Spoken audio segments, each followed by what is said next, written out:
labiau man, pavyzdžiui, programoje neparašyta, bet man atrodo nemažiau svarbu ir įdomu yra ne tik tai priežastys, bet ir kokios yra pasekmės, nes gal yra visai gerai, tai tada kam spręsti. Tai aš dar įdėjau ir apie pačią problemą, iš kur kyla ta pajamų netolygumo, nelygybės problema ir kas iš jos gal gerai ir gal blogai ir kaip galima spręsti ir kaip matuojam. Tai čia programų yra Lorenzo Kreiver Gini indeksas, bet yra dar toksai vienas matavimo būdas, aš irgi įdėjau, nes, pavyzdžiui, jeigu ieškosit statistikos, tai ten daug kur surasite tokį dar vieną kitokį būdą, kurio programa neminė, nežinau dėl kokių priežasčių. Tiesa, šiandien skaidrės be paveiksliukų. Tai nežinau, jeigu norėsit ir pasakysit, kad reikia įdėti, tai įdėsiu, bet nusprendžiau nedėti. Tai va, tai kažkas kažką sako, ar čia netyčia. Gerai, tai čia nesvarbu, kas prirašyta, einam toliau. Tai kas iš pradžių apie ekonominę nelygybę, nes iš tikrųjų yra ne tik tai pajamų nelygybė, bet ir turto nelygybė. Ir tai yra nei kiek nemažiau svarbu, o kartais apie tuos du dalykus kalbama kartu. Nes priežastys ir pasekmės iš esmės yra praktiškai tokios pačios. Tai netolygaus to arba nevienodo pajamų pasiskirstimo, ar nevienodo arba netolygaus turto pasiskirstimo.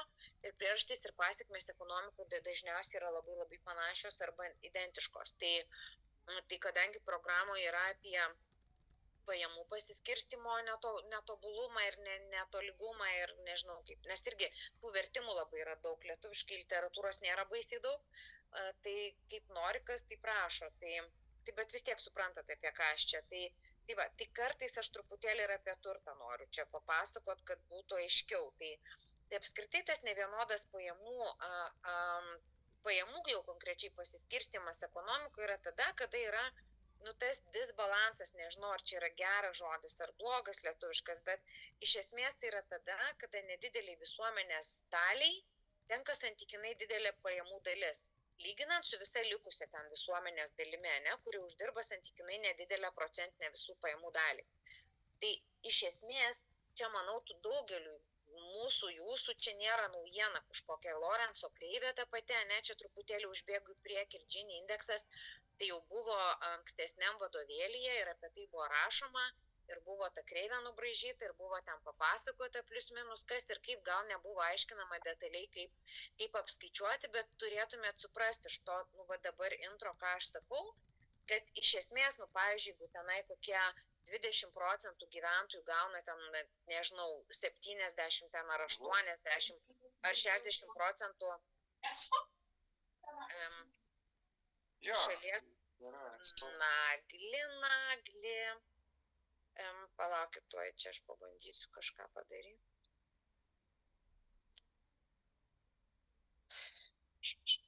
Taip, aš dabar užtildau beveik visus. Kas norėsit man ką nors pasakyti, atsitildykit. Tai va, užmiršau, ką sakiau. Tai sakiau, kad jeigu pavyzdžiui, ten kokiai 20% šalies gyventojų atitenka ten kokie 70, 80 ar 90 procentų, o net jeigu ir 50% šalies pajamų, tai akivaizdu, kad pajamos šalyje pasiskirščiusios labai netolygiai.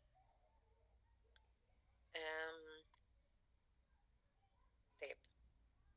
Va, ir dar toks dalykas, kad aišku, tos pajamos gali būti pasiskirstę netolygiai ne tik tai šaly, bet ir tarp šalių, ir čia greitai galim mintyse įsivaizduoti, ten, pavyzdžiui, kad ir Lietuva kokią, ar ten ir šalia kokį nors, nežinau, bet ką ten, nežinau, Iraką kokį nors ten, ar Libaną ten, nežinau, ar bet ką, iš tikrųjų, iš tų silpnesnių šalių, kur dažniausiai didelė korupcija, mažas BVP vienam gyventojui, didelis skurdas ir taip toliau. Aišku, gali būti netolygiai ir tarp regionų, šalies, net viduje, tarp geografinių regionų, tarp kaimo miesto, tarp vyrų ir moterų, tarp tam tikrų skirtingų amžiaus grupių gali būti netolygiai pajamos pasiskirstę, gali būti ir tarp etninių grupių arba kažkokių skirtingų profesijų. Tai irgi, ir šitas dalykas, atsiprašau, jisai yra, kai kurie čia atvejai, ne, pavyzdžiui, tarp profesijų jis yra pakankamai, ko gero, natūralus. Turbūt būtų keista, jeigu visi uždirbtų vienodai, ne?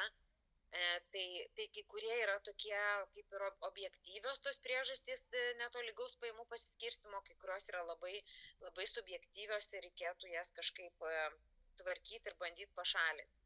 Tada, kaip sakiau, tas ekonominė nelygybė, tai nebūtinai tada, kada pajamos pasiskirsto netolygiai, bet ir turtas. Tai turtas tai yra ten žemė, pastatai, kapitalas, santaupos, finansinės lėšos ir kiti dalykai, kada jie yra šalyje tarp gyventojų, arba tarp namų ūkių pasiskirstę netolygiai labai, tada mes ir turime tą netolygų turto pasiskirstimą. Čia toks biškis sviestas sviestuotas, bet suprantat, ką sakau. Tai va, ir čia vėl analogiškai, tai yra tas disbalansas pasiskirstimo, kada labai maža visuomenės dalis, mažai visuomenės daliai tenka neproporcingai didelė šalies turto dalis. Čia kol kas aš kalbu labai bendrai ir vaikam reikėtų paaiškinti, kad ekonomistai taip nekalba ir aš kai visada kalbu kam nors, tai aš sakau, kad ekonomistais kalba skaičiais ir nėra man aišku, kas yra labai maža visuomenės dalis, ką čia reiškia neproporcingai didelė dalis. Tai kol kas mes čia kalbam labai taip, nežinau, sofistikuotai ir apibendrintai, kada čia toksai, bendru atveju, taip visi iš nuojautos, nesuprantam, kad, kai jau netolygiai, tai kažkeli nedaug ten gyventojų gauna daug, o daug gauna mažai.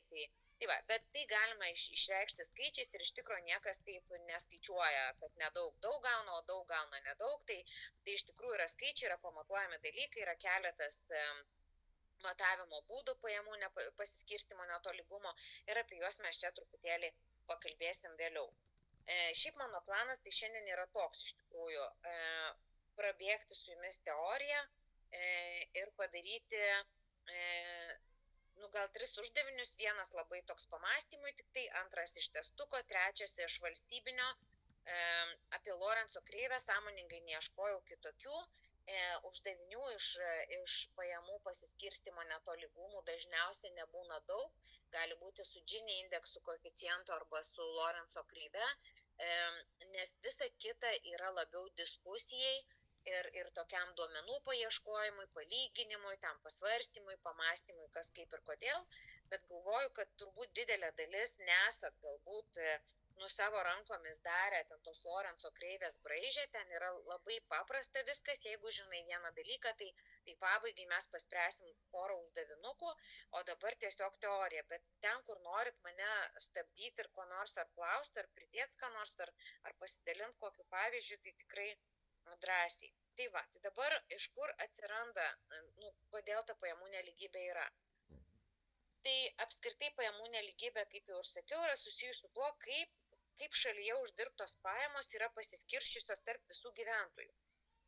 Ir iš tikrųjų tai jinai gali atsirasti dėl labai įvairių priežasčių, mes tuo jas visas po vieną aptarsim, pavyzdžiui, tenai dėl skirtingo išsilavinimo, dėl turimų išteklių skirtingų ir panašiai. Ir, pavyzdžiui, jeigu mes pagalvosim kiekvienas apie save ten ir apie savo ten kokius draugus, pažįstamus, kaimynus ir taip toliau, tai suprasim, kad nei mes turto visi vienodai turim, nei mes pajamų ten vienodai turim, nei dar ten ko nors turbūt vienodai turim.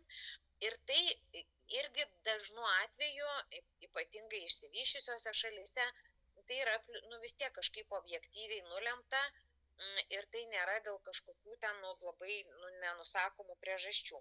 Ir net aišku, čia tokį jau kaip juoką parašiau, bet ir tarp šeimos narių pajamos dažniausiai nėra pasiskirsčiusios tolygiai, nes ir sutuoktiniai ten kokie nors uždirba nevienodai ir turto jie gali turėti nevienodai ir ypač kada ten kokios vedybų sutartys, tada prasideda dramos, kai reikia pasidalinti. Tai va, ir tai žodžiu niekada nebus, to tolygaus labai pajamų pasiskirstymo niekada nebus. Aš dar pasakysiu paskui pavyzdį, kurį buvau radus, čia jau seniau, dabar nebetikrinau prieš mūsų pasimatymą, bet irgi cituodavau kaip tokį klasikinį turbūt melo pavyzdį, tai pasakysiu tą pavyzdį ir pasakysiu šalį, kur pajamos yra, ten praktiškai kem 5 laipsnių kampu turėtų jau eiti Lorenzo kreivė, kur aš tai netikiu, bet gal tai yra tiesa, nežinau. Tai va, tai dabar kokios tos nelygybės priežastys? Tai nelygios galimybės, aš toliau apie kiekvieną truputėlį ten įdėjau po skaidrę, gal ne visai apie kiekvieną, bet kai kurie yra tokie labai savaime suprantami, tai gal nerašiau, bet padiskutuoti, tai šiaip apie kiekvieną vertėtų, jeigu su mokiniais kalbėsi. Tai nelygios galimybės pirmiausiai, toliau skirtingi ištekliai turime ar ne ir nuosavybė, tada skirtingas žmogiškasis kapitalas, pajamų augimo netolygumai, yra diskriminacija, kas vienose šalyse yra labai toks svarbus ir tikrai labai aktualus veiksnys, kitose šalyse jisai turbūt mažiau yra jaučiamas, toliau nevienodas statusas ir galia, vyriausybės politika skirtinga, globalizacija, technologiniai pokyčiai, ir galima, aišku, dar rasti tokių įvairių kitų priežasčių, kurios irgi yra be abejo teisingos ir svarbu tik tai argumentų rasti joms, tai čia mes neseniai turėjom asociacijos konferenciją, tai aš turbūt, ką minėjau per tą konferenciją, mes ten sprendėm biškį uždavinių, tai ką sakiau, kad, pavyzdžiui, jeigu reikėtų išvardyti ar ne, tam per kokį, nežinau, valstybinį egzaminą, ekonominės nelygybės, ten, nežinau, kokias 3 priežastis ir jas pagrįsti, kažkaip paaiškinti, tai nebūtinai ir atsakymai bus va tik tai tokie duoti jums vertinimo schemoje, toj kriterijuose, tai visai nereiškia, kad jeigu tie 3 bus ne iš čia, tai tas mokinys blogai parašė. Labai svarbu, ką jis tenai rašo. Tai dėl to aš įdėjau tą KT, nes tų KT tikrai gali būti. Ir ten vieną tokį KT, kuris čia nepaminėtas, aš irgi esu įdėjusi. Ir svarbu paaiškinti tik tai. Ir gali būti ir daugiau tų priežasčių. Tai čia tokios labai jau klasikinės, bet visada galima surasti ir kitokių. Tai nelygios galimybės, tai jo, čia faktas, čia turbūt paprasčiausiai šitą yra paaiškinti, nes nelygios galimybės lemia visada didesnę pajamų nelygybę, todėl, kad kai startuojam ne iš tos pačios padėties, tai tas atotrūkis tarp įgūdžių, uždarbio ir automatiškai pajamų ateityje, jisai gali būti dar didesnis. Ir kas šitoj situacijoje turbūt yra blogiausia, tai kad nepalankyta socialinė padėtis dažniausiai nesikeičia iš kartos į kartą.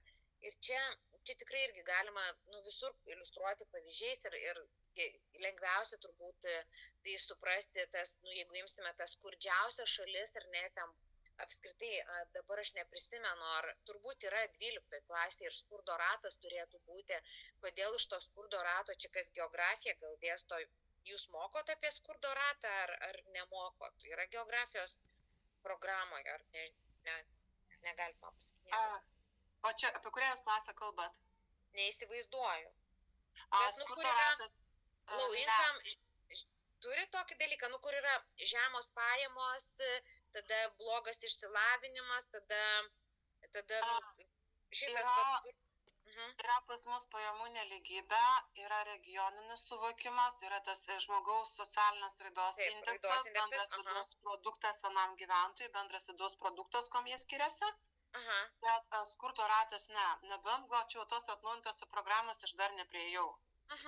Jo, tai ačiū labai. Apie skurdo badą neprievalgį kalbom, bet skurdo ratas tokio termino, tai dar kol kas, gal čia tik tai aš dar nesutikau, čia gal dar yra geografų.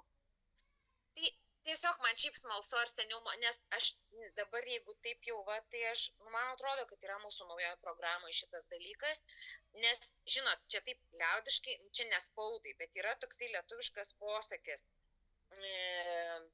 biednas nes durnas ir durnas nes biednas.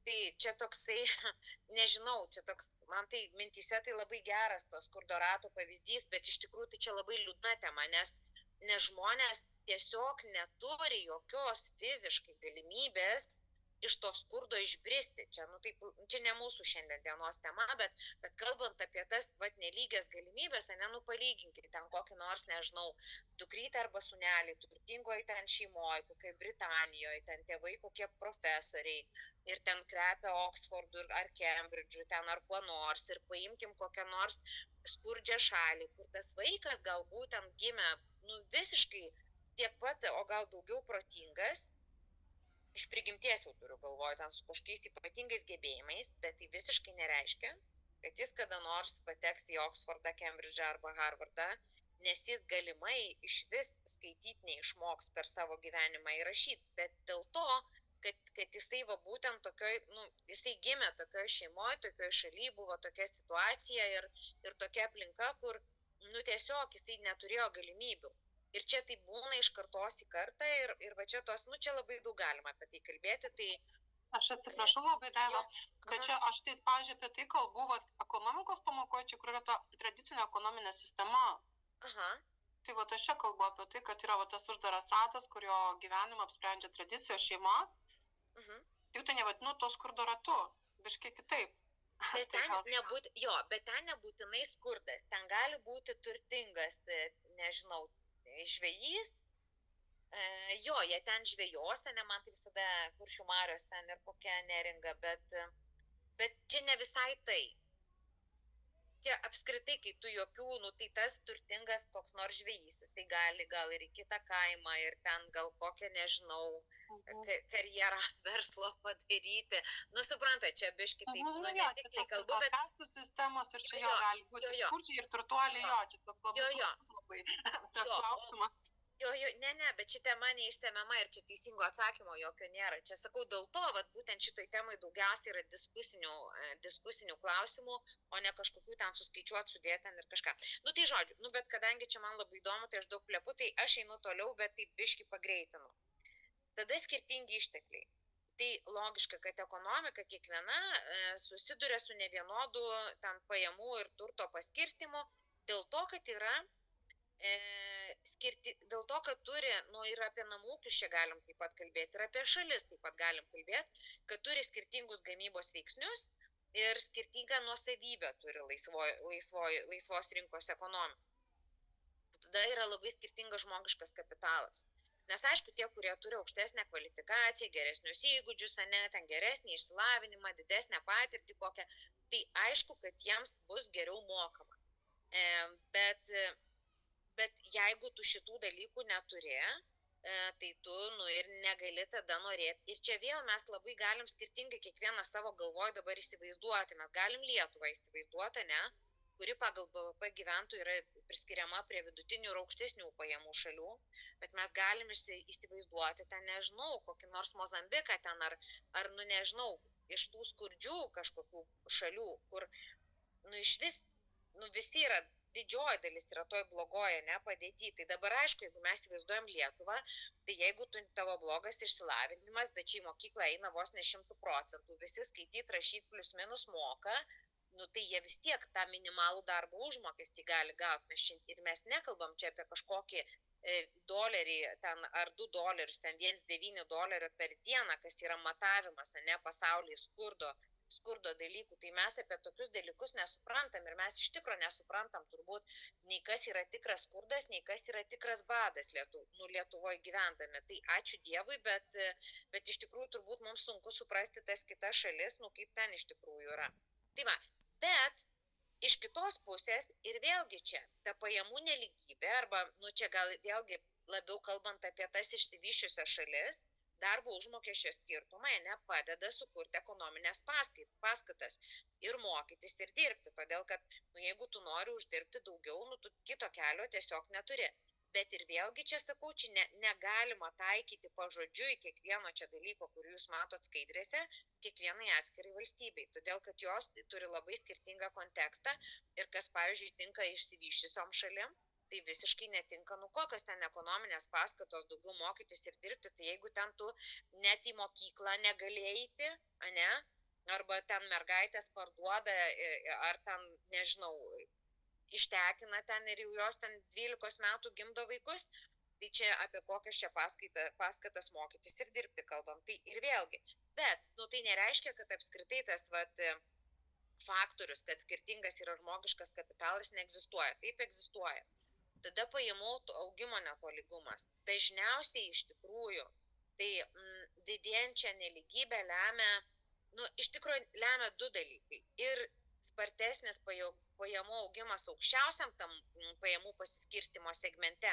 Tai yra augimas pajamų tų, kurie ir taip gauna daugiausiai, bet ir tas lėtas arba lėtesnis arba pernelyg lėtas augimas tam žemiausiam segmente. Nes tikrai esat girdėję apie tokį dalyką, kad dauguma valstybių nori turėti tą, kaip čia, vidutinę klasę. Kad nebūtų vien tik tai skurdus gyventojai ir tada ten x turtingų kažkokių labai. Nes tada nėra viduriniosios klasės. Tai kada yra ir dėl to atsiranda begalybė problemų. Ten ir kriminaliniai dalykai, ir nesaugumas, ir nestabilumas, ir bele kiek daug, apie ką dar irgi kalbėsim toliau. Tai ta vidurinė klasė turėtų toks dalykas būti ir tada yra pakankamai neblogai susitvarko situacija, bet sakau, ir tai, kad daugiausiai uždirbantys uždirba vis daugiau ir tai, kad tie mažiausiai uždirbantys niekaip nepasiveja, tai čia irgi yra tas pajamų augimo netolygumas irgi sukelia tą arba dar didina labiau pajamų netolygų pasiskirstimą. Tada vyriausybės politika, nes turbūt čia nereikia sakyti, kad vienas iš tokių sprendimų, ar ne, pajamų pasiskirstimo netobulumui, netobulumą ar netolygumui mažinti, tai yra mokestinė sistema ir pajamų perskirstimas. Tai va būtent ir dažniausiai tai yra sprendžiama per progresinę mokesčių sistemą. Vienas iš būdų paimti kažkiek ten iš tų, kur uždirba daugiausiai, surinkti iš jų daugiau mokesčių, įdėti tą bendrą katilą ir perskirstyti ten per socialinės programas, per perkvalifikavimą, dar kažką, pagal poreikį iš tikrųjų kaip reikia. Tai ne visose šalyse tai gerai veikia ir dėl to ta problema ir toliau sėkmingai egzistuoja. Tada technologiniai pokyčiai. Technologijos čia būtent išsivyščiusiose šalyse ar smarkiai besivystančiose auga labai greitai, keičiasi labai greitai, tai yra labai gerai ir labai gražu, bet dėl to didėja darbo užmokesčio skirtumai, nes kuo geresnė darbuotojų aukštesnė kvalifikacija, čia ypač tuose didelės pridėtinės vertės ekonomikos sektoriuose, tuo jie uždirba daugiau ir tuo tas atotrūkis tarp žemiausias pajamas uždirbančių ir aukštesnės ar aukščiausias, jisai didėja, nes jeigu kvalifikacijos trūksta, mes kalbam apie struktūrinį iš esmės nedarbą čia, tai išstumiami tokie darbuotojai, kurių jau įgūdžiai menki arba vidutiniai ir jų kvalifikacija netitinka ir tada vėlgi, jie gyvena arba iš pašalpų, arba turi eiti mokytis, arba dar kažkaip. Čia va tas nedarbas, ar ne, aš čia įdėjau kaip ir prie kitų veiksnių čia būtų, nes ten aš turbūt praleidau diskriminaciją, dar buvo, nepamenu, dar kažkas buvo, bet ten, manau, nesudėtinga paaiškinti, nes iš tikrųjų, paaiškiai, apie diskriminaciją, tai yra ta diskriminacija ir Lietuvoje darbo rinkoje, pavyzdžiui, lyties požiūrio, ne, aišku, galima čia pas mus ir skūstis ir ieškoti savo tiesos, bet tarkim, gal pas mus nėra taip dėl rasės, dėl kažkokių ten religinių įsitikinimų. Lietuva yra tokia visai graži šalis dar, bet gal mes neturime daug skirtingų tautybių, rasių žmonių, gal dėl to tų problemų turime mažiau arba beveik neturim praktiškai. Bet yra šalis, kuriuose labai su tuo yra stipriai susiduriama. Tai ten tikrai, manau, galėsit pakalbėti ir padiskutuoti ir ten apie kelias dar ten tas skaidres, kur čia atskirai jau nerašiau, bet pavyzdžiui, nedarbas ten nebuvo paminėtas ir čia specialiai įdėjau, nes ES šalyse tai vienas iš pajamų nelygybės veiksnių yra nedarbas.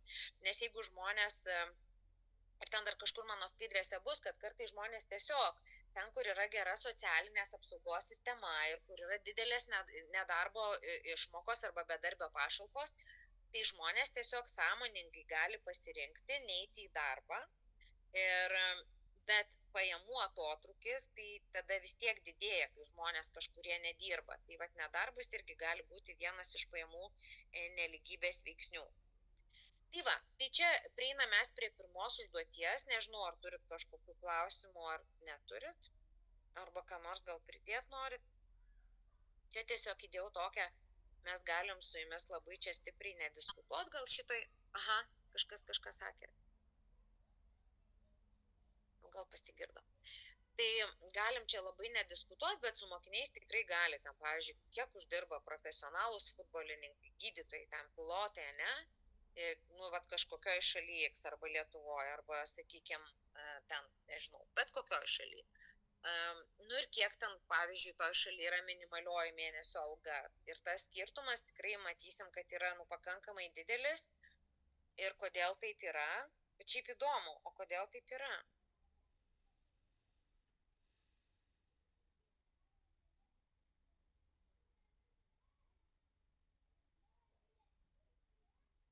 Manyčiau, priklauso nuo atsakomybės ir nuo rizikos. Pavyzdžiui, jeigu, aš paimsiu pavyzdį ne šitų profesijų, bet akmens anglį, kurie kasa, šachtose, kurie dirba. Taigi nesudėtingas darbas, tiesa, jeigu turėtumėme raumenų, ten reikia turėti raumenų ir kasti. Dabar gal naudojamos kažkokios technologijos, bet dauguma yra tai rankinis darbas. Tačiau tie žmonės visada atsisveikina su savo šeima išeidami į darbą. Dėl to negudrus darbas, bet jis yra apmokamas labai brangiai ir daug. Tai va čia iš čia pavardintų profesijų, tai žiūrėkite, gydytojai, jie irgi neša labai didelę atsakomybę. Jų rankose priklauso mūsų netgi ir gyvenimas, sakykime, gyvybė, taip, pilotai vėlgi veda lėktuvus ten, kaip čia pasakyti, vairuoja, nevairuoja juos. Tai irgi jų rankose, jie suprantat, aš taip įsivaizduoju, kad jeigu pareigose netgi yra labai daug atsakomybės, tai ir atlygis yra didžiulis. Jeigu tos atsakomybės tiek daug nėra, tai ir atlygis nėra toks didelis. Mano nuomonė tokia būtų.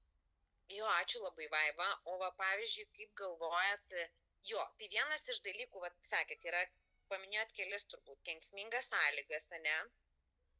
Bet kartais, tai sakot, šachtose uždirba, bet yra tokių, man atrodo, ypač besivystančiose šalyse, kur dirba tikrai ir kenksminga ten darbą ir visokį, ir ten nieko jie negauna, ten aš jau nekalbu apie tai, kad ir vaikai yra įdarbinti ir taip toliau, bet jeigu mes imam kažkokias, aš nežinau, negalima taip sakyti, normalias šalis, bet išsivysčiusios šalis, ne? Tai logiška, kuo didesnė atsakomybė, kuo didesnės rizikos, ten darbo savaitgalį, naktį, nežinau, per šventes, pamainom ar dar kažkaip, be abejo bus daugiau. O dabar ką tie futbolininkai, kodėl jie ten tiek uždirba? Žinau dėl futbolininkų, bet man atrodo, kad labai svarbu čia paklausos ir pasiūlos dėsniai. Čia tikrai ne paklausa ir pasiūla. Nes mums futbolininkų tikrai nereikia tiek, kiek mokytojų. Čia aš kiek atsimenu, kažkur esu skaičius, kad čia ribinė nauda. Tiesiog yra žymiai didesnė ribinė nauda valandos žaistos futbolo ir pravestos pamokos. Kaip įdomu. Elada, atsakykite. O kaip, jeigu būtų, palaukit, jeigu būtų paklausa, pavyzdžiui, reikia tų futbolininkų. Paklausa, kaip pas mus krepšininkų. Bet ne tiek daug kaip mokytojų, tai kodėl tada moka... Nes, suprantat, mokytojai dar yra, mesgi biudžetininkai. Ne, čia jau ne apie tai. Žiūrėkit, dar yra kažkur, neatsimenu, kokiam uždavininė yra klausimas, kodėl deimantai brangesni už vandenį, juk vandens paklausa tai didesnė. Jie retas. Tokių mažiau yra. Aišku, jie Tai lygiai taip pat ir profesionalių futbolininkų yra mažiau. Bet čia pasiūla irgi galima pritempti. O aš manyčiau, kad negalima tempti ant vieno kurpaliaus, kaip aš šnekėjau, kad atsakomybė yra. Aš manyčiau, kad tos pajamos, tokia pajamų nelygybė yra lemiama daugelio faktorių. Ir mes tiesiog susirašom galbūt kažkokius tai vertinimus, pavyzdžiui, paklausa, kiek ten mes procentų vertinam paklausą, kiek mes ten procentų vertinam kiekį, kiek mes ten procentų vertinam atsakomybę ir taip toliau visus. Ir va sudėjus ir gauname, kas daugiausiai surenka procentų, tai tam yra alga didesnė. Aš manyčiau, kad pagal vieną kriterijų negalima vertinti. Jo, tai viskas teisingai, kriterijų tai yra daug, labai šiaip įdomu, bet jūs matot, kad kiekvienas iš to, kad čia keli net paminėti futbolininkai, gydytojai, pilotai, galų gale tai žmonės mokosi belia kiek metų, pavyzdžiui, pilotai, jų turi būti gera sveikata, jie turi užsienio kalbą kalbėti, jie ten turi testus nuolat kažkokius praeiti, atsakomybė didžiulė, bet apie futbolininkus, čia iš tikrųjų viskas susideda, paklausa pasiūla irgi bet kokią profesiją, kurios yra labai mažai rinkoje, ten, nežinau, gal jų nereikia daug, bet reikia labai gerų, kelių, tai aišku, kad jų kaina, darbo kaina rinkoje bus didesnė.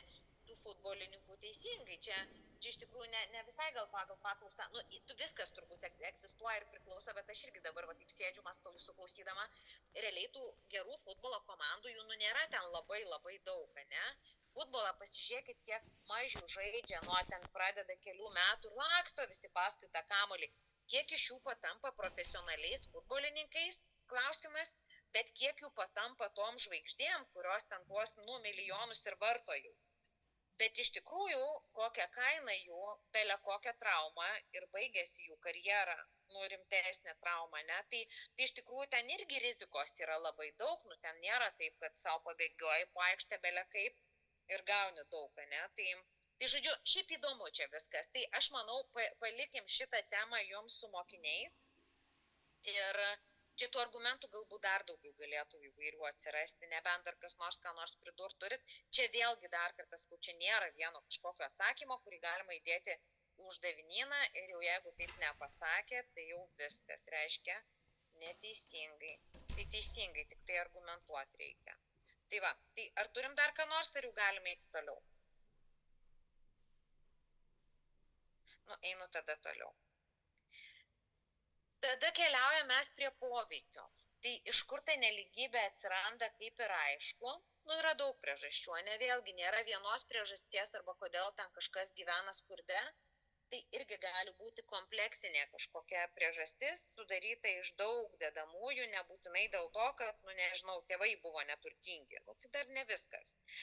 Bet gali būti labai labai daug įvairių priežasčių. Čia kalbu ir ne tik apie pajamų neligybę, bet ir apie skurdą, kas irgi dažniausiai yra kaip pasekmė to pajamų netolygaus pasiskirstimo. Tai tas poveikis gali būti labai įvairialypis. Dažniausiai yra paveikiama dėl netolygaus pajamų pasiskirstimo, yra paveikiama gyvenimo kokybė ir socialinis stabilumas šalyje. Tai labai trumpai aš čia tik gal dar priminsiu, kad jeigu kalbam apie gyvenimo kokybę, tai čia kalbam dažniausiai, nėra kaip pamatuota, ne? Tai vienas iš matavimo tokių būdų būtų pasižiūrėti realųjį BVP vienam gyventojui.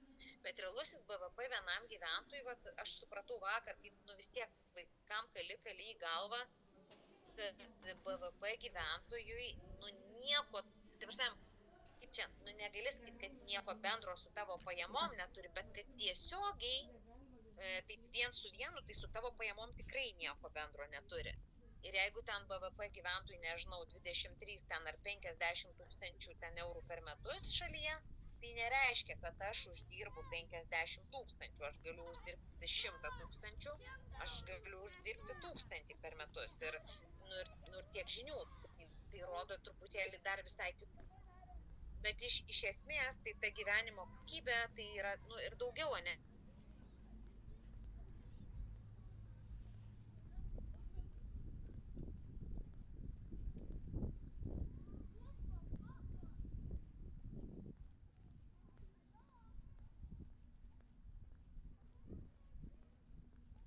Gyvenimo kokybę apsprendžia daug veiksnių.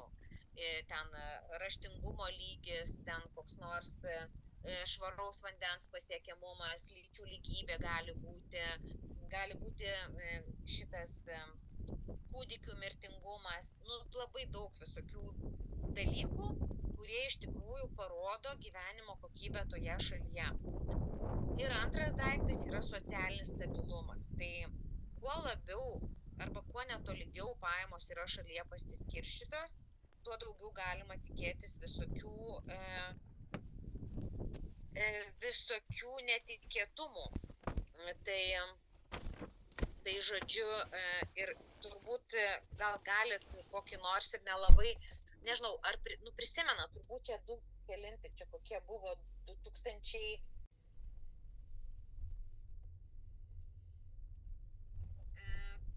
Apie geltonas tas liemenes kalbu Prancūzijoje. Pamenat tokį įvykį? Pamenat. Išdaužė vitrinas viską ten. Jo.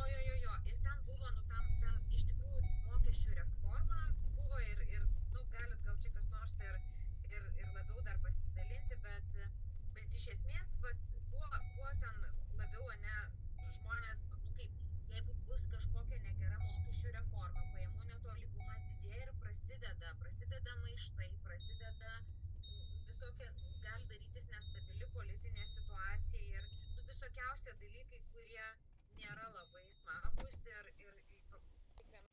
šalis lyg ir, bet Prancūzija išsivysčiusi valstybė, aš čia nekalbu apie kažkokias dar kitas šalis, ir ne, tai socialinis nestabilumas gali, pasireikšti įvairiausiais dalykais, ir va vienas iš tų, čia sakau, iš tų tokių nesenų pakankamai įvykių. Tai va, tada, bet kas yra įdomu, tai tyrimai rodo, kad tai didėjanti pajamų nelygybė gali. Tačiau, kaip aš kažkada ir sakiau, ekonomikoje reikia labai atsargiai su visokiais drąsiais ten teiginiais, tai dėl to aš čia sakau, kad gali paskatinti dirbti ir investuoti ir pagerinti ekonominius rezultatus. Tikrai nebūtinai tai bus. Ir jeigu vėlgi dar kartą grįžtu, mes kalbėsime apie labai tam neįsivysčiusią šalis, labai tokias, nežinau kaip čia mandagiai gražiai pasakyti, bet labai skurdžias šalis, tai jo nesąmonė čia visiškai, kad dar didės pajamų nelygybė ir staiga ten visi užsimanys dirbti, investuoti ir tada jų ekonomika pradės augti. Tai dar kartą čia noriu pabrėžti, kad žiūrėti reikia į visokius tokius teiginius labai atsargiai. Ir aš pati, kai kalbu, tai aš, nors gal kartais gyvenime ir moku taip tiesiai pasakyti, bet čia tai jau aš labai atsargiai visada. Gali, įmanoma, tikėtina, ten visi šitie žodeliai čia labai tinka, nes jokių būdų ne visada tai bus. Tai va, bet jeigu taip yra, tai tos ekonomiškai silpnesnės šalis gali tą didesnį ekonomikos augimo tempą pasiekti. Taip, jeigu taip įvyksta, bet nebūtinai. Tada einu toliau. Dabar visgi, kaip jau irgi daug kartų esu sakius, bet koks dalykas ekonomikoje, bet koks absoliučiai, niekada nėra vien blogas arba vien geras. Aš bent jau pavyzdžio neturiu, kad visiems būtų blogai arba staiga visiems pasidarytų gerai, kad buvo priimtas kažkoks sprendimas vienoks ar kitoks. Tai aišku, kad netolygus pajamų pasiskirstimas kažkokiais momentais arba atvejais gali būti šaliai naudingas. Tai vienas iš tų, kad tai gali sukurti paskatų žmonėms daugiau dirbti ir uždirbti, ne? Nes jeigu aš matau, kad galimybių šalyje yra, o mano alga yra, vakar beje labai, labai įdomu, su vaikais žiūrėjom vidutinį darbo užmokestį, nes aš paklausiu, čia biškį tokią lyrinį nukrypimą padarysiu, 11-oko, viens ten pas mane, ne vienas, keli ten jie buvo pamokoje ir aš tada paklausiau, tai mes kalbėjom apie pajamų, kiek maždaug pajamų procentų, namų ūkis arba vienas, pavyzdžiui, žmogus, jeigu vienas gyvena, kiek procentus į savo pajamų išleidžia maistui Lietuvoje. Tai jis sakė 10%. Gerai, sakau, žiūrėk, vidutinė alga yra apie 1200 Lietuvoje. O jis sakė, negali būti. Ir aš paskui tikrai pasitikrinau, 2014 gal eurų yra bruto, tai neto vėl, grubiai apie 1-2. Ir tada nusprendė tas vaikinas, kuris sakė 10%, kad ne, 120 eurų, tai niekaip čia neužteks. Tai va, bet jeigu aš pati susiduriu su tokio, suprantu, kad Lietuvoje galima uždirbti daugiau, aš uždirbu 1200, tai gali tai būti paskata, man ir daugiau dirbti ir siekti daugiau užsidirbti. Tada jeigu žmonės, pavyzdžiui, gali uždirbti daugiau, tai jie gali daugiau investuoti į savo išsilavinimą, įgūdžius tobulinti ir taip, aišku, ir čia tikrai nauda ekonomikai, nes didės darbo našumas, bus sukuriama daugiau prekių ir paslaugų. Ir aišku, su verslu gali irgi būti, kad siekdamos uždirbti didesnį pelną įmonės gali padidinti investicijas į mokslinius tyrimus, plėtrą ir ieškoti kažkokių inovatyvių sprendimų. Bet tų tokių neigiamų pajamų pasiskirstimo padarinių netolygaus yra gerokai daugiau ir labai tikėtina, kad jų yra daug daugiau blogų negu gerų. Tai akivaizdu, kad dažniausiai tai yra, kaip jau kalbėjom, žalingas socialinis, politinis, ekonominis poveikis, tai ir namų ūkių skolos gali augti, ir politiniai neramumai, ir lėtesnis BVP augimas ir taip toliau. Tai čia jau minėjau, kad gali sukelti socialinės įtampos, daugiau protestų įvairių, gali politiniai neramumai atsirasti, nusikalstamumo šalyje didėti.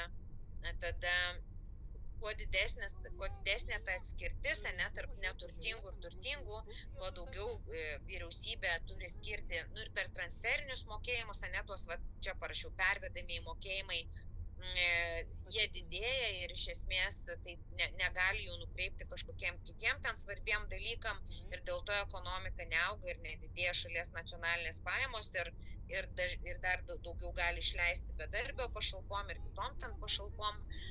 Tada čia šitą irgi jau minėjau, kad dažnai žmonės gali būti linkę savanoriškai būti bedarbiais, jeigu yra gera socialinė sistema. Tada, kada mažos, pavyzdžiui, įmonės negali konkuruoti su didelėm įmonėm, tai tada atsiranda demotyvacija ir kai jau pernelyg netolygiai pasiskirščiusios šalys, tai ta būsimų kartų galimybės irgi taip pat gali būti labai nelygios, nes čia irgi apie tai sakiau, nes pranašumai, kuriuos ten didesnės šeimos pajamos ir turtas lemia, yra lengviau perduodami iš kartos į kartą. Tai jeigu tu startuoji su iš karto, nežinau, geresnė finansinė situacija, tai yra galimybių ten išsilavinimą geresnį įgyti ir taip toliau, tai akivaizdu, kad ir pajamos ateityje gali būti didesnės ir vėlgi tas, kuris iš vargingos ten kažkokios šeimos, jisai gali taip ir likti tam skurde, apie ką mes jau irgi kalbėjom.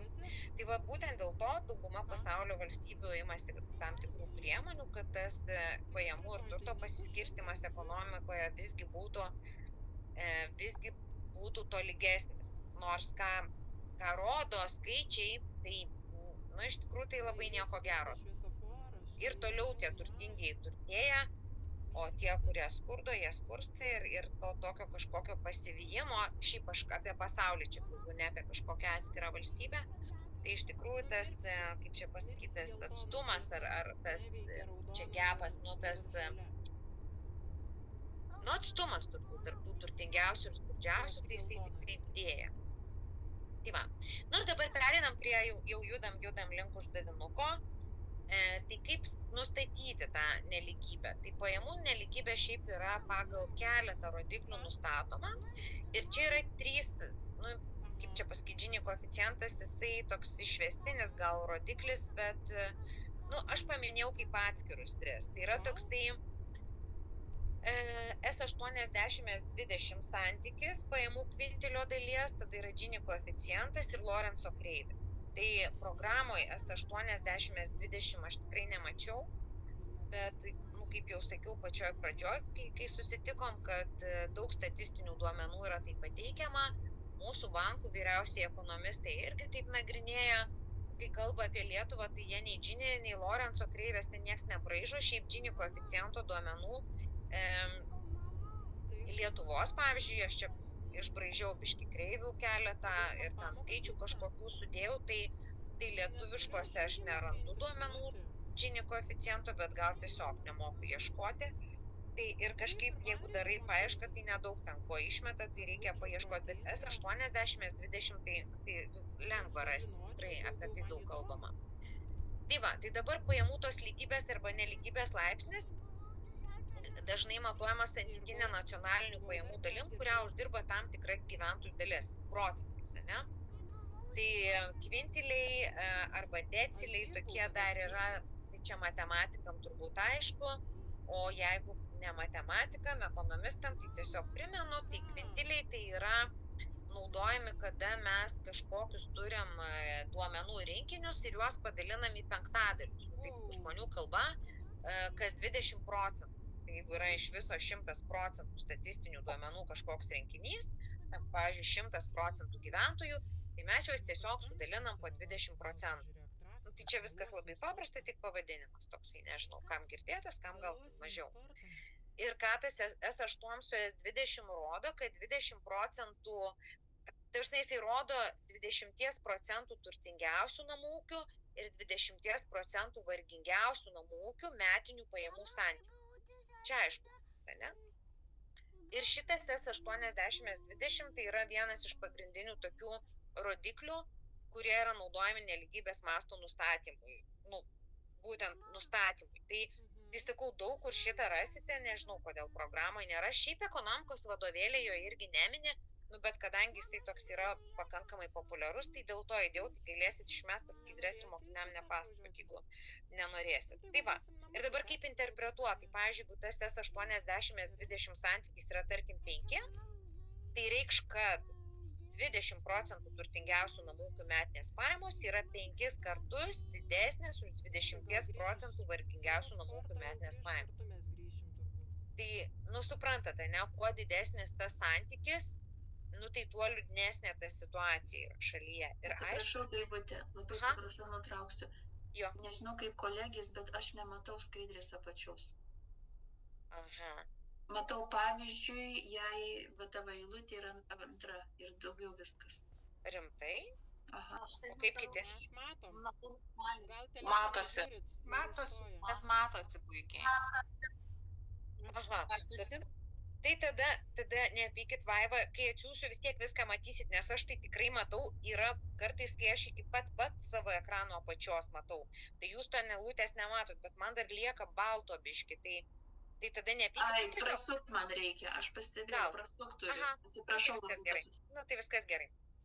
Tai va. Arba susimažinti reikia, Vaivai. Jo, arba susimažinti. Tai žodžiu, jei kuo didesnis tas santykis, tai kaip sakiau, tai tuo ta situacija yra prastesnė. Ir ką norėjau pasakyti, kad jeigu mes paimsim ir pasižiūrėsim ten į Lorenzo kreivę ir į Gini koeficientą, tai realiai irgi matysime, kitais skaičiais, bet matysim panašius dalykus. Tai va, tai čia tą patį ir pasakiau, kad kuo didesnė ta santykio vertė, tai tuo didesnė pajamų nelygybė ir atvirkščiai. Jeigu kartai šitas santykis būtų vienetas, tai reikštų, kad idealiai yra pajamos tolygiai pasiskirstę. Tai yra, o dar kitaip sakant, tai visų namų ūkių metinės pajamos yra vienodo dydžio. Kas yra visiška nesąmonė ir realybėje taip niekada nėra. Ir aš nežinau, ar čia būtų labai gerai net, bet čia galit su mokiniais padiskutuoti. Man čia dabar tokia gimė idėja, kad ar būtų tikrai, kas būtų gerai ir kas ne, jeigu visi žmonės gautų po vienodai pajamų. Čia toks pamąstymas. Tai va, ir čia šiaip įdėjau 22 metų duomenis, žinokit, nepykit, 23 nėra, neradau tikrai. Ir aišku, jie gal būtų ne visai dar tikslus, nes dabar dar yra tik tai balandžio viduriukas, tai paprastai duomenys yra tikslinami, manau, kad netrukus 23 metų galėtų atsirasti duomenys, bet nebuvo. Tai 22 metais Europos Sąjungoje šitas santykis buvo 4,74, Lietuvoje 6,39. Tai čia toks pamąstymas. Ir dabar aš čia pridėjau daug statistikos, tai gal bus jums įdomu, mes čia daug nenagrinėsim, bet čia tas būtent 80-20, 12 metais buvo, matot, 5,3, 15 7,5, dabar po truputėlį nuo kažkur, grubiai galima sakyti, jau nuo 2,15 to lygėja tas pajamų pasiskirstimas Lietuvoje, bet jisai už Europos vidurkį, kur minėjau, ten 22,474 buvo, tai Lietuvoje, aišku, jisai yra kol kas didesnis. Tai va, tada keliauju prie Lorenzo kreivės, kuri turėtų būti pažįstama. Tai čia labai seniai, prieš daugiau negu 100 metų, toks JAV statistikas Maksas Otas Lorenzas sukūrė metodą, kaip galima matuoti arba labiau analizuoti pajamų pasiskirstimą šalyje. Ir tai yra grafinis vaizdas. Šitą kreivę rodo, kaip tam tikrų laikotarpių pasiskirsto pajamos, lyginant su tolygiai pasiskirščiusiomis pajamomis. Tai aš čia, aišku, gal biškai užbėgau už akių, ką vertikali, ką horizontali aš įžymi, bet mes galim čia. Tai vertikali, čia aš palikau angliškai, gal padarysiu lietuviškai, gal bus paprašiau, bet iš esmės, kas 20% yra sudėliota pajamų dalis, ant horizontalios ašies yra visa populiacija po 20% išskirstyta. Jeigu mes kalbam apie kažkokią šalį X, čia va šitą tiesę, kur eina 45 laipsnių kampu, jinai rodo tobulą pajamų pasiskirstimą. Ką tai reiškia? Tai reiškia, kad kiekvieni 20% gyventojų gauna 20% šalies pajamų. Tai reiškia, 20% gyventojų 20, 40% gauna 40, 60% 60, ir ten 100% gauna visą 100 pajamų. Tai kaip aš jums sakiau, kas man buvo labai nuostaba kėlė, aš kažkaip, kai ieškau ten Lorenzo kreivėje arba Gini indeksui duomenų, tai aš dažniausiai naudojuosi Pasaulio banko duomenimis.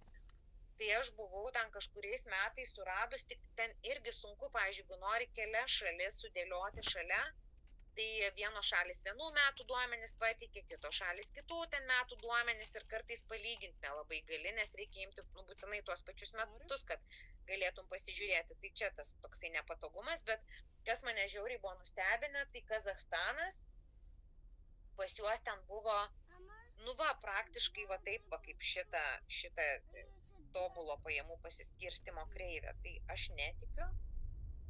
Nors tai yra Pasaulio banko duomenys, bet aš manau, Pasaulio bankui teikia kiekviena, nemanau, taip yra, kiekviena šalis atskirai, tai ką jie ten pateikė, tai jau pateikė. Tai va, tai tas man buvo labai labai keistas, jūs galite irgi panagrinėti arba duoti vaikam paieškoti ten kokių nors įdomesnių atvejų. Tai va, bet tai čia yra tobulas pajamų pasiskirstimas, ne? Arba tas idealus pajamų pasiskirstimas. Tuo tarpu Lorenzo kreivė, kuri bus daugiau arba mažiau nutolusi nuo to tobulo pajamų pasiskirstimo tiesės, jinai rodo realų arba tikrą pajamų pasiskirstimą šaly. Tai va čia, pavyzdžiui, jeigu turime kažkokią šalies kažkokios Lorenzo kreivę, tai taškas B bus ta tokia hipotetinė situacija, kai 60%, žiūrėkit, šalies gyventojų gauna 20% šalies pajamų. Tada kiti 20% gauna dar 20% ir paskutiniai 20% realiai turi 60% pajamų. Pala, teisingai sakau, teisingai. Suprantate, ne, ką čia komentuoju apie tą grafiką? Tai čia matosi, kad tas pajamų pasiskirstimas yra labai netolygus. Kitaip čia aš parašiusi, kuo didesnis plotas tarp tos kem 5 laipsnių tiesės ir Lorenzo kreivės, tuo didesnė pajamų nelygybė šalyje. Arba paprastai žmonių kalba, tai kuo labiau ta kreivė yra nutolusi nuo tos 45 laipsnių tiesės, tai tuo netolygiau yra pasiskirstę pajamos šalyje. Kuo jinai arčiau būtų, ne, aš nežinau, ar jūs mano pelę matot, kur aš čia makaluoju po ekraną. Tai jeigu matot, tai tada suprantate, apie ką aš čia kalbu, tai kuo arčiau būtų ta tiesė, tai tuo tolygesnis pasiskirstimas pajamų būtų šalyje. Nu va, ir tada dar yra toksai Gini koeficientas arba Gini indeksas, kuris matuoja pajamų nelygybę, tai irgi 100 metų senumo įrankis, bet vis dar labai geras. Italų statistiko Corrado Gini vardu pavadintas. Ir jisai, pagal jį nustatomas pajamų pasiskirstimas, tai reiškia kiekvieno namūkio pajamų padėtis lyginama su visų kitų namūkių pajamų padėtimi. Dabar ta Gini koeficiento reikšmė svyruoja nuo 0, kada yra absoliuti lygybė, iki vieneto, kada yra visiška nelygybė. Gali būti išreikšta procentais nuo 0 iki 100%. Tai irgi nesutrikit, jeigu ten pamatysit 0,32, nu tai reiškia, tai 0,32, jeigu procentais, tai 32 procentai čia reikš. Tai procentais nuo 0 iki 100, o jeigu skaičiais, tai nuo 0 iki vieneto gali būti. Nu va, tai kuo didesnis Gini koeficientas, tuo didesnė pajamų nelygybė. Tai jeigu, pavyzdžiui, būtų taip, kad šalyje visos pajamos šalies atitenka vienam individui, tai mes turėtume Gini koeficientą lygų vienetui.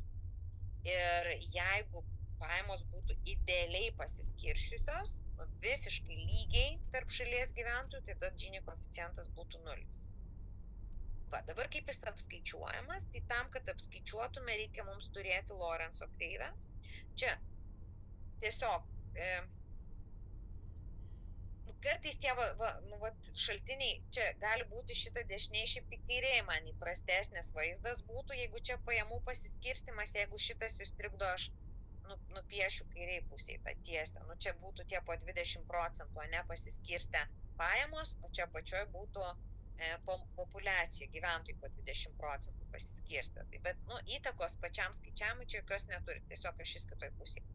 Tai reikėtų tą plotą A padalinti iš A plus B. Taip sakant, va, tą plotą, kuris yra tarp 45 laipsnių tiesės ir Lorenzo kreivės, dalinti iš šito stataus trikampio ploto. Nu, čia sąmoningai padėta ta ašis, kad būtų aišku, kad tai yra status trikampis ir kad iš stataus trikampio ploto reikia padalinti. Tai va, tai aišku, čia nėra labai paprasta. Jeigu skaičiai duoti uždavinukuose, tai jo labai lengva suskaičiuoti, jeigu šiaip reikėtų tą tokį plotą suskaičiuoti, Tai manau, čia matematikai pasakytų, kad čia nėra taip pirštai sprakteli ir susiskaičiuoja, bet dažniausiai uždaviniuose būna duoda. Tai va, tai dabar kaip Lietuvoje su Gini koeficientu, aš sudėjau duomenų tiek, kiek radau iki 22 metų, tai jisai iš tikrųjų, čia tai tarsi svyruoja, bet jisai nėra čia labai to didelio svyravimo, čia 12 metais buvo 32, dabar yra 30, užpernai 36,2, mes nesam labai blogai, aš parodysiu ten daugiau pasaulio ir tada pamatysim, kad tas nėra labai netolygus pajamų pasiskirstimas Lietuvoje. Aišku, būtų smagiau, jeigu būtų geresnis, bet, pavyzdžiui, lyginant mėlyną, yra Europos Sąjungos duomenys vidurkis, tai tas atotrukis galbūt 22 metais tarp mūsų ir Europos Sąjungos stipriau truputėlį padidėjo, čia būtų galima paieškoti priežasčių, kodėl taip atsitiko, bet tarkim, žiūrėkit, 12 metais, tai praktiškai mes buvom pasiekę tą Europos Sąjungos vidurkį, čia 32 pas mus buvo, Europos Sąjunga buvo 30,4, tai aš atsiųsiu skaidres, galėsit pasianalizuoti šitus paveiksliukus, čia gaila, kad dabar ne viskas matosi, bet čia yra pasaulis. Aišku, Lietuva pasaulyje, čia ne visas pasaulis, toli gražu, bet tos tokios labiau išsivysčiusios valstybės, tai va čia dar lentelę paskui tokią esu įdėjusi. Aišku, mes visada pasieškom, kur Latvija, kur Estija, tai Estija yra prieš mus, pas juos yra tolygesnis pajamų pasiskirstimas, Latvijos, man atrodo, yra blogesnis pajamų pasiskirstimas, čia irgi geresnis, va čia. Bet dabar kažkaip, man atrodo, apylygiai mes maždaug su Latvija. Čia reiktų vėl žiūrėti naujesnių dar duomenų. Įdėjau šiaip dėl įdomumo, bet aišku, jeigu mokiniam ten kitais metais pateikinėsi, tai reikės atsinaujinti duomenys ir bus pasikeitę truputėlį skaičiai. Tai čia tie aukščiausias Gini koeficientas, tai čia tie blogiausi skaičiai. Pietų Afrika 63, jeigu procentais iki 100, ten Namibija, Kolumbija, Svatinis, Botsvana, Brazilija, Zambija, Angola, va čia Zimbabvė. Tai galima būtų ir toliau, bet čia 23 metų duomenys ir čia 10, aš man atrodo, ar kiek aš įdėjau. 10 valstybių, kuriuose yra liūdniausia situacija ir 10, kuriuose geriausia. Šiaip man pačiai labai įdomu ir truputėlį keista, nes aš čia nematau Norvegijos, nematau Suomijos, nematau Danijos net. Tai būdavo labai pačiam viršui to šalis. Dabar jos yra 20-tuke, bet truputėlį toliau. Tai va, Slovakija, Baltarusija, Slovenija ir taip toliau. Tai va, ir čia va irgi, šiaip tai siūlau gal ne šitą žiūrėti, aš čia, tai yra interaktyvų žemėlapiai, aš nežinau, ar jūs naudojatės, yra toksai, aš man atrodo prie šaltinių dėjau, Our World in Data, tai labai įdomu, ten visokių duomenų galima gauti ir ten tiesiog su pele vaikštinėje ir ten viską tau rodo, tai tas yra labai faina. Ir šitas, man atrodo, žemėlapis irgi yra interaktyvus, tai tiesiog nusikopijuokit nuorodą ir nueikit, čia yra 24 metų duomenys, bet jeigu žiūrėsi mane, kur čia ta Lietuva kažkur yra, Lietuva ta tokia žalsva, tai va, tai apie 35 mes čia kažkur sukamės, tai tikrai, pažiūrėkit, kokie tie indeksai gali, Gini koeficientas koks gali būti, tai labai neblogai iš tikrųjų mes atrodom. Aišku, galima atrodyti visada geriau. Norvegija ten kokia nors kitos dar yra šalis, bet... Prašau?